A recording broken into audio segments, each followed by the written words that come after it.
So for this problem, we want to find the interval notation given x is greater than -2 and x is less than or equal to 4. So generally when you see that and, you're looking for an intersection. When you see or, you're usually looking for a union.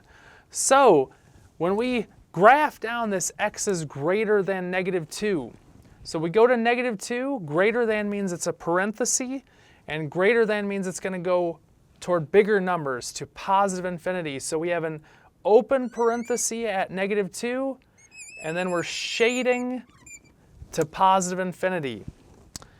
Now, if we wanted to find x is less than or equal to +4, we go to +4 and we create a bracket because there's an equal to there, and that's going to shade down to -infinity because x is less than 4. -infinity is less than 4. So we put a bracket at 4 and shade to the left.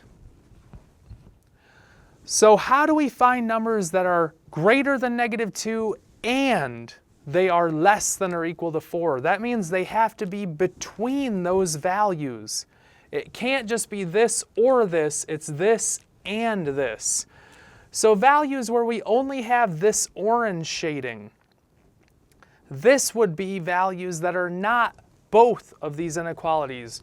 And values where we only have this greenish shading, this would not be both. It has to be where the green and the orange match together, which would be from this -2 with a parenthesis. You might be tempted to say, well, it's shaded at the -2. It's only shaded for the orange, it's not shaded for the green. So it has to be where both colors are.